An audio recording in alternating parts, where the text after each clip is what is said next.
Good evening mga idol.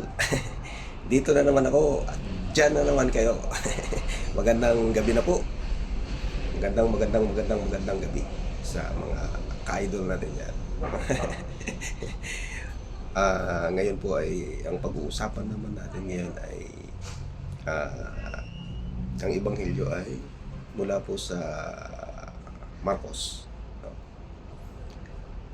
Marcos 4, no? Mga talata 21 hanggang 25. Ayan. No? Nakatuon po yung Ebanghelyong ito sa, kung magbabasa po natin sa banal na kasulatan, no? Sa mabuting balita ng Panginoon ay ang walang lihim na hindi malalantad o mabubunyag, no? Yun. Walang lihim na hindi mabubunyag. Yan, mula po sa Marcos, sa aklat ng Marcos 4:21 hanggang 25. Mga talata 21 hanggang 25. Ayan. Kaya nabanggit doon, no, sa Ebanghelyo na pag nagsindi ka ng ilaw ay ito ay nilalagay talaga sa tamang lagayan, no, upang makita at lumiwanag sa paligid, no? Kaya ito sinisindihan. Yan. Hindi ito itinatago. Kaya ito sisinag at sisinag kapag mayroong ilaw katulad nito. May ilaw. Yan. May ilaw kaya mayroong liwanag, no? Hindi yan itinatago. Kaya sa bandang huli ay sinabi pa sa Ebanghelyo na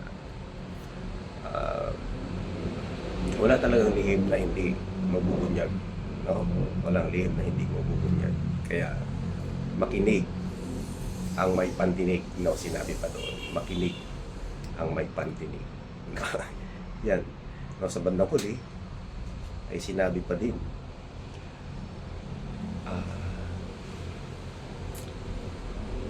ano ba yun? Sinabi doon sa bandang huli.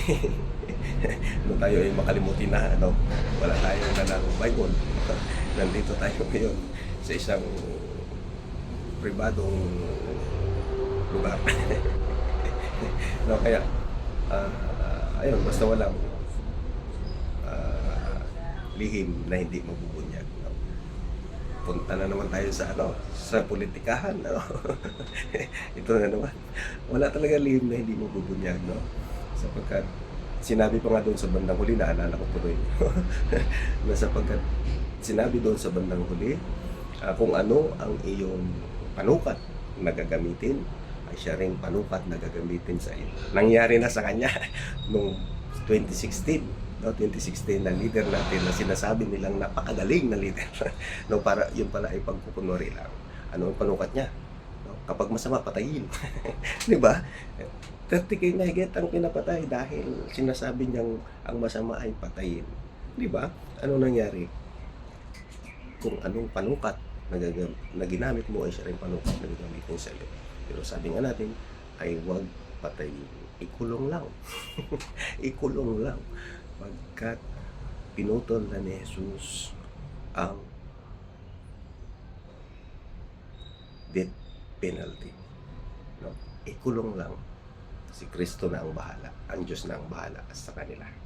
Gaano man yan kasama. No? Gaano man yan kasama. Huwag patayin. Malinaw? No? Kaya nga, kung anong panukat nagagamitin mo ay siya rin panukat na gagamitin sa iyo, kapatid. Kaya ang ginagamit mo ay kung ikaw ay magnanakaw tapos yan pa rin ang ginugusto ng sambayanan ng magnanakaw sa 2028 election, kapag sila pa rin ang namayagpag, aywan ko na lang. Ito walang confidential fund, no? Wala ito. Walang confidential fund. Lahat ng video natin, ulit-ulitin natin yan. Walang confidential fund. Pag tinalo nyo pa sa 2028 election yan, ewan ko na lang kung saan nang galing ang sinasabi na dapat ang leader, ang lahat ng pamunuan ay nagmula sa Diyos. Nagmula pa sa Diyos yan ang mga leader natin ngayon. Hindi man lahat, no? Sapagkat marami nandyan si Reza Ontiveros, nandyan Jel Jokno, maraming kakamping natin, mayroon nandyan, no? Pero karamihan, pinakulong na ni Pinoy, pinalaya pa. Ngayon, kulong ulit. Babay na mga idol, babay na. Walang lihim na hindi malalantad o magubunyag. Bye-bye.